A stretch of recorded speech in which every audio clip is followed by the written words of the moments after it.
à tous et très belle année 2024. Je prie que cette année 2024 soit marquée par l'intensification de la communion du Saint-Esprit dans votre vie et par la manifestation de ses projets et de ses desseins dans votre vie.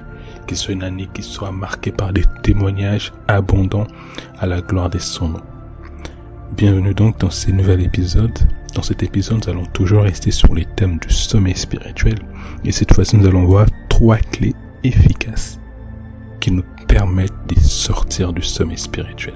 Et je peux vous garantir que c'est des clés qui marchent à 100% si vous les appliquez. Donc soyez dans l'expectative et je sais que durant cet épisode, le Saint-Esprit va nous visiter, le Saint-Esprit va se manifester et qu'il y aura des délivrances, il y aura des embrasements. Je le crois très sincèrement et c'est ce que le Saint-Esprit m'a montré. Alors soyez attentifs, soyez concentrés. La toute première clé pour sortir du sommeil spirituel, c'est la repentance. Et pour illustrer ça, je vais utiliser l'histoire du fils prodige. Je ne vais pas lire tous les textes, mais je vais lire simplement dans Luc 15 à partir du verset 17. Parce que ces textes-là, cette histoire plutôt, nous explique un petit peu les différentes étapes qui conduisent à une réelle repentance. Je vais lire à partir du verset 17. Étant rentré en lui-même, il s'est dit: combien des mercenaires chez mon père ont du pain en abondance, et moi ici je meurs de faim. Je me lèverai, j'irai vers mon père, et je lui dirai: mon père, j'ai péché contre le ciel et contre toi. Je ne suis plus digne d'être appelé ton fils. Traite-moi comme l'un de tes mercenaires. Et il s'éleva et il alla vers son père. En fait, ce qu'il faut comprendre sur la repentance, si on veut sortir du sommeil spirituel, c'est que la repentance complète est composée de 3 étapes. La première étape, c'est la prise de conscience. Dans les versets qu'on a lus, on a vu que le fils prodige, étant rentré en lui-même, il s'est dit: combien des mercenaires chez mon père ont du pain en abondance, et moi si je meurs de faim. Donc on se rend compte que la première chose qui a déclenché la repentance, c'est la prise de conscience. Il a réalisé que chez son père, les gens vivent mieux. Même les serviteurs, même les mercenaires de son père vivent beaucoup mieux que là où il est. Donc il a pris conscience. La Bible dit étant rentré en lui-même.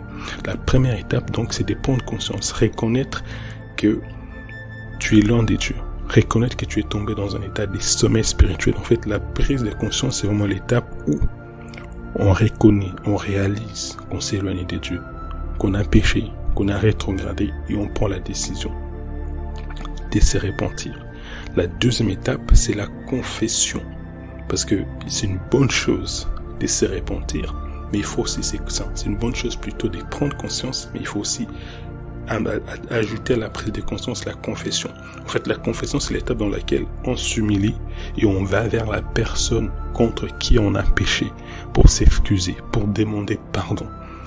Lorsqu'on regarde l'histoire du fils prodige, on se rend compte que il a pris conscience, il a dit: je me lèverai et j'irai vers mon père et je lui dirai: mon père, j'ai péché contre le ciel et contre toi. Donc il s'est dit: je vais aller vers mon père et je vais reconnaître, je vais confesser devant lui que j'ai péché contre lui et contre le ciel. Donc si tu veux te repentir, 1.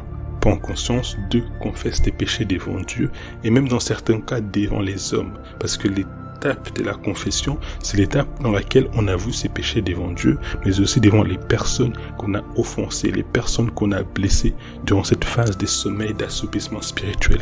Si tu sais que tu as trompé ta femme, tu as volé aux gens, tu as fait ci, tu as fait ça, ne te limite pas seulement à prendre conscience, ne te limite pas seulement à demander pardon à Dieu, mais va aussi vers les personnes que tu as offensées pour t'excuser, pour demander pardon. La Bible dit: si nous confessons nos péchés, il est fidèle et juste pour nous les pardonner et pour nous purifier de toute iniquité. Il faut confesser. Et la troisième étape, c'est l'étape de l'action. C'est l'étape du renoncement. Il ne suffit pas seulement de prendre conscience ni de confesser, il faut aussi renoncer. La Bible dit: celui qui cache ses transgressions ne prospère point. Donc ça revient encore à la confession. Il faut confesser. Mais celui qui les avoue et les délaisse obtient miséricorde. Il faut prendre conscience parce que c'est à partir de la prise de conscience que tu déclenches l'action de la repentance. Mais ensuite, il faut confesser. Et une fois que tu confesses, il faut délaisser, il faut faire un demi-tour, il faut renoncer. Donc concrètement, Tu prends conscience que tu es dans un état de sommet d'assoupissement spirituel, des rétrogradations, tu vas vers Dieu. Tu lui demandes, Seigneur, pardon, parce que j'ai péché contre toi. Je me suis assoupi, je me suis endormi, je me suis allé laisser spirituellement. Et dans cet état-là, très souvent, comme on a pu le voir, il y a des péchés qui rentrent. Donc tu commences à confesser tes péchés, Seigneur, j'ai fait ci, je suis tombé dans ça, je suis retombé dans mes travers, dans mes péchés d'hier. Tu confesses, tu te réponds. Et si durant toujours cet état-là, tu as fait des choses, tu as fait du mal aux gens, va vers ces personnes, demande-leur pardon. Avoue-leur que tu as fait ça, c'était toi qui as fait ça, donc tu leur demandes pardon. Une fois que cela est fait, tu prends maintenant l'engagement et la décision de ne plus retomber dans ça, de ne plus repartir dans les choses que tu viens de confesser, que tu viens d'avouer. La deuxième clé pour sortir du sommeil spirituel, une fois qu'on a pratiqué la repentance, il faut maintenant rechercher la plénitude du Saint-Esprit. Déjà, c'est quoi la plénitude du Saint-Esprit? La plénitude du Saint-Esprit, c'est la présence manifeste du Saint-Esprit en nous. Tout chrétien né de nouveau a le Saint-Esprit qui vient habiter en lui. Mais c'est une chose d'avoir le Saint-Esprit, c'est une autre chose d'avoir la présence manifeste du Saint-Esprit. Tu peux avoir le Saint-Esprit en toi sans être rempli du Saint-Esprit. C'est pour ça que Paul, dans Éphésiens 5 au verset 18, il dit « Ne vous enivrez pas des vins de la débauche, mais soyez remplis du Saint-Esprit » en s'adressant à des chrétiens. Donc on peut être chrétien, mais ne pas être rempli du Saint-Esprit. La plénitude du Saint-Esprit, en fait, c'est lorsque le Saint-Esprit vient et nous remplit. Et quand il nous remplit, il commence à manifester en nous sa joie, sa paix, son amour, sa puissance, sa sagesse, son embrasement. Quand tu es rempli du Saint-Esprit, il y a une paix qui vient t'envahir. Il y a une joie qui vient t'envahir. Il y a une tranquillité, un calme qui vient t'envahir. Même au milieu de la tempête, même au milieu des épreuves, au milieu des circonstances, il y a cette présence manifeste du Saint-Esprit en toi qui fait que tu es calme.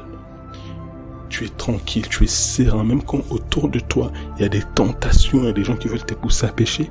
Quand tu es rempli du Saint-Esprit, il y a cette capacité, cette force, cette puissance en toi qui te met en paix, qui te rend capable de marcher non plus selon la chair, mais selon l'Esprit. C'est la dimension où la paix de Christ, qui surpasse toute intelligence, vient remplir nos cœurs. C'est la dimension où, lorsque le Saint-Esprit manifeste sa présence, la lourdeur cède place à la légèreté. La dépression, la tristesse, cette place à la joie, à la consolation. C'est là où la colère, cette place à la maîtrise de soi. On peut t'énerver, on peut vouloir te pousser à bout, mais quand tu as le Saint-Esprit qui t'est rempli, tu retrouves la maîtrise de soi. C'est la dimension où tu deviens capable de manifester les fruits de l'esprit et le caractère de Christ. Et pourquoi il faut manifester? Pourquoi il faut rechercher plutôt cette plénitude du Saint-Esprit-là? Parce que, en fait, dans l'état du sommeil spirituel, notre esprit est assoupi, endormi. Donc, il n'est plus en capacité de prendre les commandes de notre âme, ni même de notre chair, comme on a pu le voir. On n'est plus en mesure de renoncer au péché, on n'est plus en mesure de renoncer aux tentations. Pourquoi? Parce que notre esprit est KO, notre esprit est endormi. Donc ici, il faut réveiller. Il faut réveiller quoi? Il faut réveiller notre esprit. Et le seul moyen de réveiller notre esprit, c'est par le Saint-Esprit. C'est lorsque le Saint-Esprit vient les remplir, vient l'inonder, vient l'embraser. C'est là que d'un coup, ton esprit commence à se réveiller. Ton esprit qui a été KO, qui était épuisé, qui était assoupi, qui était sous des jougs, des fardeaux, des lourdeurs, de l'abattement. Ton esprit, il redevient fort, il redevient en paix, il redevient puissant, il redevient en feu. Et là, tu étais dépressif, tu étais comme ci, comme ça. Le Saint-Esprit commence à traiter ton homme intérieur et tu deviens à nouveau capable de marcher selon l'esprit. Que tu deviens rempli du Saint-Esprit, c'est un peu comme un téléphone, c'est comme une batterie qui est à nouveau chargée, qui est à nouveau pleine. Donc, tant que la batterie qui est ton esprit est endormie, ton homme intérieur ne pourra plus fonctionner comme il se devait de fonctionner. Mais lorsque la batterie est à nouveau chargée, est à nouveau pleine, alors là, ton esprit commence à vivre. Le Saint-Esprit commence maintenant à être capable d'influencer tes pensées, de diriger tes pas. Ton discernement spirituel commence à revenir, ta sensibilité spirituelle commence à revenir, et même ta conscience commence à s'adoucir. Là où hier, le péché ne te disait plus rien, faire certaines choses ne te faisait plus rien, mais quand le Saint-Esprit commence à te remplir, là, tu vas commencer à reconnaître que ta sensibilité augmente. Tu n'arrives plus à supporter certains péchés. Tu ne supportes plus certaines images. Les choses que tu tolérais hier, tu ne vas plus les tolérer. Pourquoi? Parce que la présence du Saint-Esprit devient manifeste en toi. Et lorsque la présence du Saint-Esprit devient manifeste en toi, la conscience divine devient aussi plus présente en toi, c'est-à-dire que tu deviens beaucoup plus conscient. Tu as la crainte des dieux qui augmente en toi. Ça veut dire que tu n'arrives plus à faire certains péchés, tu n'arrives plus à mentir comme tu mentais hier, tu n'arrives plus à manipuler comme tu manipulais hier. Pourquoi? Parce que tu deviens encore plus conscient de la présence des dieux. Il y a cette crainte des dieux qui vient en toi et qui s'amplifie. On est toujours sur la deuxième clé pour sortir du sommeil spirituel. Donc on a dit que c'est d'abord la repentance et deuxièmement, il faut rechercher la plénitude. On a vu à peu près pourquoi il faut rechercher la plénitude. On a vu aussi c'était quoi la plénitude du Saint-Esprit.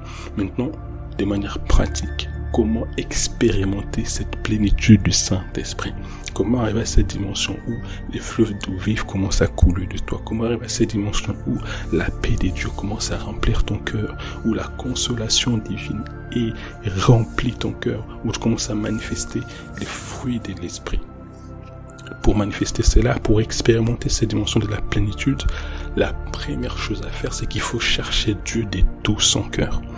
La Bible dit, c'est Dieu qui l'a dit dans Jérémie 29:13, vous me chercherez et vous me trouverez si vous me cherchez de tout votre cœur. En fait, chercher Dieu de tout son cœur signifie chercher Dieu avec détermination, avec persévérance. Parce qu'en fait, l'erreur que certains chrétiens font, c'est que ils sont endormis, ils sont assoupis, ils ont rétrogradé spirituellement. Ils commencent à, des fois c'est même la culpabilité qui les pousse. Ils disent non, c'est bien un temps, il faut que je cherche à arranger ma marche avec Dieu, je vais chercher à me rapprocher des dieux et tout et tout. Sauf qu'ils ne les font pas de tout leur cœur. Leur motivation n'est pas sincère, ils ne sont pas déterminés, ils ne sont pas désirés. Du coup, ils vont prier, ils vont commencer à se rapprocher d'une église, mais tu vas voir qu'au bout de quelques jours, au bout de quelques temps, ils vont tout de suite arrêter. Ils vont tout de suite en fait... ils vont pas persévérer. Pourquoi? Parce qu'ils ne cherchaient pas Dieu de tout leur cœur. Or, une condition indispensable pour trouver Dieu, c'est de les chercher de tout son cœur. En fait, il n'a pas dit vous me chercherez et vous me trouverez si vous me cherchez. Non. Parce qu'il y a beaucoup de personnes qui cherchent Dieu mais ils ne les trouvent pas. Il a dit vous me chercherez et vous me trouverez si vous me cherchez de tout votre cœur. Si tu veux chercher Dieu, de les chercher de tout ton cœur, avec détermination, avec persévérance, avec un cœur sincère, avec un cœur désiré. En fait, Dieu met cette exigence. Pourquoi? Parce que le Saint-Esprit est Seigneur. Dieu est roi. Et un Seigneur, un roi ne se manifeste pas à n'importe qui. Il n'accorde pas, il n'agrée pas quelqu'un dans sa présence, n'importe qui, n'importe comment. D'ailleurs, il y a un psaume qui dit « Heureux celui que tu agrées dans ta présence ». Donc Dieu est Seigneur, Dieu est roi. Si tu veux que le Saint-Esprit se manifeste en toi, il faut que tu les désires. La Bible dit on ne donne pas des perles au pourceau. Le Saint-Esprit, sa présence est précieuse, donc il ne va pas la manifester si tu ne désires pas, si tu le banalises. Non. Le Saint-Esprit, il est très sensible. La Bible dit n'attristez pas le Saint-Esprit. Et l'une des raisons pour lesquelles beaucoup de personnes restent dans un état de sommeil, d'endormissement spirituel, malgré qu'ils prient, malgré qu'ils cherchent à jeûner, malgré qu'ils vont dans des églises, c'est parce qu'ils ne cherchaient pas Dieu de tout leur cœur. Parce que Dieu, il va toujours éprouver notre motivation. Quand tu viens vers lui, il va toujours tester. Tu vas prier, il va te laisser regarder. Toi, tu pries pour. Est-ce que tu me cherches vraiment moi ou tu cherches juste les mariages? Tu me cherchais vraiment moi? Est-ce que tu cherches vraiment la délivrance? Est-ce que tu cherches vraiment à manifester tes desseins, à manifester le caractère de Christ, ou tu pries juste par culpabilité? Parce qu'il y a beaucoup de personnes qui sont comme ça. Ils vont tomber dans l'impudicité, dans la masturbation. Du coup, ils sont pris de culpabilité. Ils vont commencer à dire, Seigneur, aide-moi à m'en sortir, aide-moi à m'en sortir. Poussés uniquement par la culpabilité. Quand cette culpabilité-là va disparaître, ils vont tout de suite retomber dans leurs choses. Parce que leur cœur n'est pas sincère. Donc si tu veux chercher Dieu, si tu veux trouver la plénitude, cherche Dieu de tout ton cœur. La deuxième clé pour manifester la plénitude du Saint-Esprit, pour l'expérimenter, il faut le chercher jusqu'à les trouver. Il ne faut pas seulement chercher Dieu, il faut les chercher jusqu'à les trouver. Dans Luc au verset 24, chapitre 24 au verset 49, on voit Jésus qui annonce la Pentecôte à ses disciples. Il dit quoi? Et voici, j'enverrai sur vous ce que mon Père a promis, mais vous restez dans la ville jusqu'à ce que vous soyez revêtus de la puissance d'en haut. Ce que j'aime dans ces textes, c'est que Jésus ne précise pas oui, il faut rester là jusqu'à 5 jours, jusqu'à 10 jours, on a dit rester jusqu'à ce que vous soyez revêtus de la puissance d'en haut. En d'autres termes, cherchez Dieu jusqu'à les trouver. L'une des clés pour manifester la plénitude du Saint-Esprit, pour l'expérimenter, même pour manifester l'onction, pour aller d'une dimension à une autre, c'est non seulement la soif qui nous permet de chercher Dieu de tout notre cœur, mais c'est aussi cette soif-là qui nous permet de chercher Dieu jusqu'à les trouver. En fait, ce n'est pas une question de prier pendant 1 heure, de prier pendant 2 heures, de prier pendant 3 heures, non. C'est question de chercher Dieu jusqu'à les trouver. Pour certaines personnes, tu vas chercher Dieu tellement que tu es sincère, tellement que c'est peut-être la première fois, et dans tous les cas c'est une question de souveraineté de Dieu. Tu pries au bout de 30 minutes, boum, la présence de Dieu s'est manifeste, t'es rempli, et c'est fait pour toi. Mais dans d'autres cas, et parfois dans ton marche avec Dieu, ça va se faire qu'aujourd'hui, depuis 30 minutes, et tu sens que t'es rempli, t'es en feu, et une autre jour, tu vas prier pendant 1, 2, 3, 4 heures, il n'y a toujours rien. Donc la clé, c'est de chercher Dieu jusqu'à les trouver. Ce n'est pas une question de fixer des nombres d'heures spécifiques, non. C'est question de les chercher jusqu'à les trouver. Dans certains cas, ça peut te demander de jeûner. Tu cherches, tu pries, mais tu sens que chaque fois que tu pries, quand tu t'arrêtes de prier, tu sens que tu n'es pas satisfait. Tu sens que tu n'as pas atteint cette plénitude-là. Tu sens que ton esprit n'est pas rassasié. En fait, c'est ça. Et rechercher la plénitude ou encore chercher Dieu jusqu'à les trouver, c'est chercher Dieu jusqu'à ce que ton esprit soit rassasié. Parfois, tu médites, tu lis la Bible, mais tu te rends compte que non, ta soif elle est encore plus grande. Tu n'as pas arrêté de vivre. Tu as encore besoin de continuer à méditer, tu as encore besoin de continuer à lire. Mais des fois, il faut que tu t'arrêtes parce qu'il faut que tu ailles travailler, parce qu'il faut que tu fasses ceci, parce qu'il faut que tu fasses cela. Et dans ces genres de cas-là, ce que j'ai pu dire, c'est qu'il faut persévérer. Si aujourd'hui tu as médité pendant 1 heure et tu as senti que tu n'étais pas encore arrivé là où le Saint-Esprit t'attendait, c'est pas grave. Demain encore, si tu n'as pas le temps, demain encore, prends du temps pour Dieu. C'est pour ça que dans certains cas, ça nous demande de jeûner. Dans certains cas, ça nous demande de faire des retraites. Dans certains cas, ça nous demande de mettre à part un temps où on va veiller. Par exemple, entre vendredi et samedi, tu sais que samedi, tu ne travailles pas. Donc vendredi soir, tu sais que non, aujourd'hui, à partir des 21h, je vais me mettre à part. Je vais consacrer ce temps-là à Dieu pour prier, pour méditer, pour chercher Dieu jusqu'à les trouver. Moi, c'est ce que j'ai fait. Je sais qu'avec le travail, des fois en semaine, c'est très compliqué, mais je sais que généralement, les week-ends, à partir du vendredi soir, je vais les consacrer à Dieu. Je vais prier pendant 1 heure, 2 heures, 3 heures, 4 heures, jusqu'à ce que je les trouve, jusqu'à ce que je sente que je suis rempli. Et des fois, toi, tu peux arriver, tu te dis, non, aujourd'hui, je vais prier pendant 4 heures. Mais au bout d'1 heure, tu sens que c'est fait. Il y a une paix qui comble ton cœur, tu sens que non, là, j'ai trouvé Dieu. C'est de ça qu'il s'agit. Et la troisième clé, ou le troisième moyen qui nous permet d'accéder, d'expérimenter, de vivre cette plénitude du Saint-Esprit-là, c'est la clé de l'impactation. C'est simplement lorsque Dieu passe par une personne pour t'impacter, pour te remplir, pour te transférer son onction. Je vais lire dans Acte 11, Acte 19 au premier verset. Bon, je ne vais pas lire tout le texte, mais en fait, je vais juste vous résumer. En fait, dans ce texte-là, il y a Paul qui rencontre des disciples. Il leur dit, est-ce que vous avez reçu le Saint-Esprit? Il leur dit, et les disciples lui disent, non, en fait, on n'a même pas entendu qu'il y avait un Saint-Esprit. Donc, c'est des chrétiens qui sont réellement des nouveaux, mais qui n'avaient jamais expérimenté la plénitude du Saint-Esprit. Et je vais rapidement aller à partir du verset 5. Je vais lire. Donc, c'est dans Acte 19, vous pouvez les lire et les noter pour vos temps de méditation, d'études. Sur ces paroles, ils furent baptisés au nom du Seigneur Jésus. Et lorsque Paul leur eut imposé ses mains, le Saint-Esprit vint sur eux, ils parlaient en langue et prophétisaient. Ils étaient en tout environ 12. Donc on voit que dans ces textes-là, c'est des personnes qui ont expérimenté la plénitude du Saint-Esprit par impactation, par imposition des mains. Donc des fois, et c'est ce qui arrive même très souvent, en fait, je vais vous dire un truc. Lorsque par exemple, tu perds ton feu, parfois les plus sages, c'est de simplement aller auprès des personnes qui sont embrasées, qui sont en feu pour Dieu, pour recevoir ce feu-là. Ce que je veux dire par là, c'est que des fois, lorsqu'on a été assoupi spirituellement, lorsqu'on a été endormi, lorsqu'on a été dans une phase de rétrogradation qui fait qu'on ne priait plus, on était totalement déconnecté de Dieu.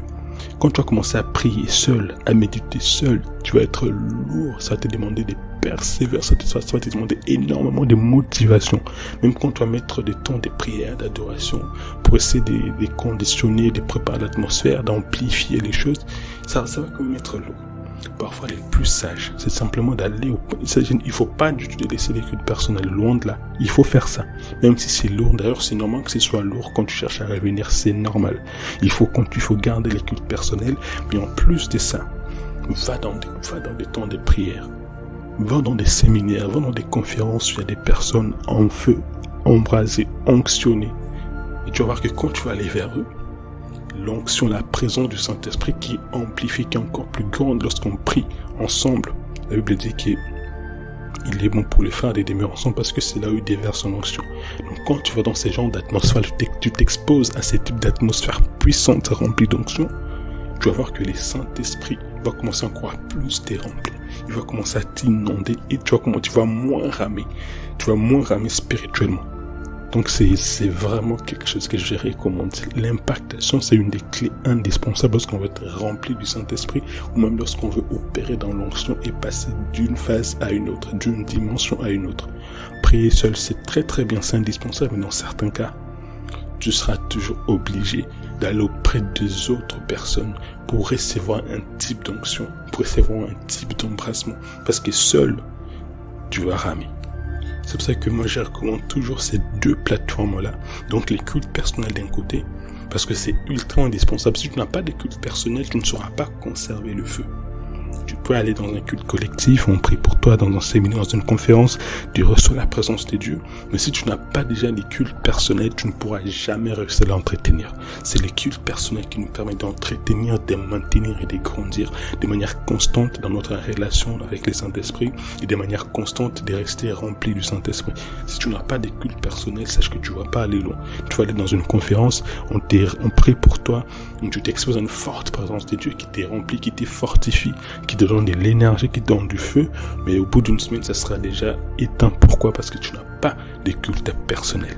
Donc il faut investir dans les cultes personnels, mettre à part des temps spécifiques dans lesquels tu vas prier, méditer, jeûner, adorer, louer, exalter Dieu. En fait, lorsque je parle de chercher Dieu de tout son cœur, de chercher Dieu jusqu'à les trouver, les moyens par lesquels on cherche Dieu, c'est en méditant la parole, c'est en lisant la Bible, c'est en priant en esprit, c'est en priant en faisant toutes sortes de prières, des supplications, c'est en adorant, c'est en louant Dieu.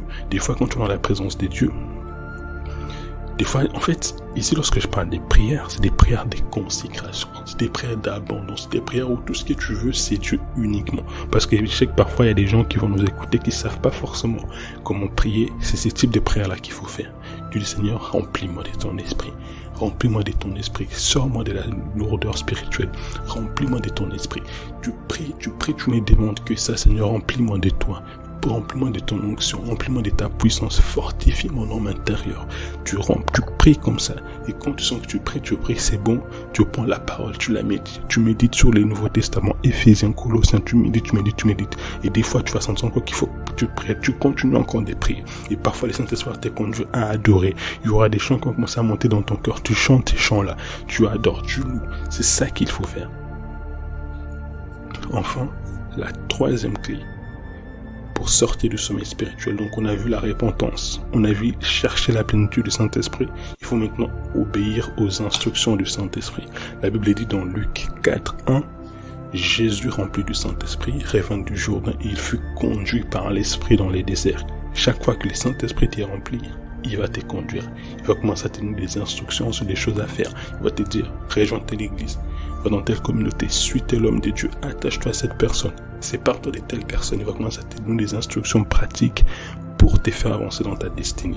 Mais une des choses importantes avec lesquelles je vais finir, c'est que lorsqu'on commence à chercher à ce que le Saint-Esprit nous remplisse, une des premières choses que le Saint-Esprit va faire en nous, ça sera de nous vider. Il va commencer à pointer les choses qu'il ne veut plus voir dans notre vie. Dans certains cas, il va te dire, demande pardon à telle personne. Ou alors, pardonne telle personne, renonce à tel péché, abandonne telle chose. C'est une des toutes premières choses pour que les Saint-Esprit vont commencer à faire. Il te vide avant de te remplir. Il te vide avant de te donner sa plénitude. C'est pour ça que c'est un processus, c'est pas toujours quelque chose qui arrive en une nuit ou en un jour. Tu pries et puis d'un coup, le Saint-Esprit t'est rempli. Dans certains cas, il va le faire, oui. Quand ton cœur est disposé, quand il n'y a plus de barrières, quand il n'y a plus d'embûches. Mais lorsque dans ton cœur, il y a encore énormément de choses, très souvent, le Saint-Esprit va prendre du temps. Il va d'abord traiter ces choses-là qui sont dans ton cœur avant de pouvoir te remplir. Parce que le Saint-Esprit ne peut pas remplir un vase qui est troué ou un vase qui est souillé. Il faut d'abord que les vases soient nettoyés avant que sa plénitude, avant que son esprit, sa présence ne puisse les remplir. En tout cas, j'espère que cet épisode vous a béni, vous a édifié, vous a fortifié. Et je sais que tout au long de cet épisode, il y a des gens qui ont été bénis, qui ont été impactés, qui ont été fortifiés. Et j'ai pris que le Saint-Esprit se manifeste encore plus dans vos vies. Que les esprits qui étaient rentrés au travers de ces sommets d'assoupissement spirituel soient expulsés maintenant au nom de Jésus. Que les esprits qui dérangeaient, qui bloquaient vos vies, qui maintenaient une certaine lourdeur, une certaine pesanteur dans vos vies soient expulsés dans le nom de Jésus. Que les esprits impurs qui étaient rentrés, qui vous commençaient qui vous oppressaient dans vos pensées, qui vous empêchaient de vous concentrer lorsque vous priez, lorsque vous méditez, sortent maintenant au nom de Jésus. Soyez bénis. La suite au prochain épisode.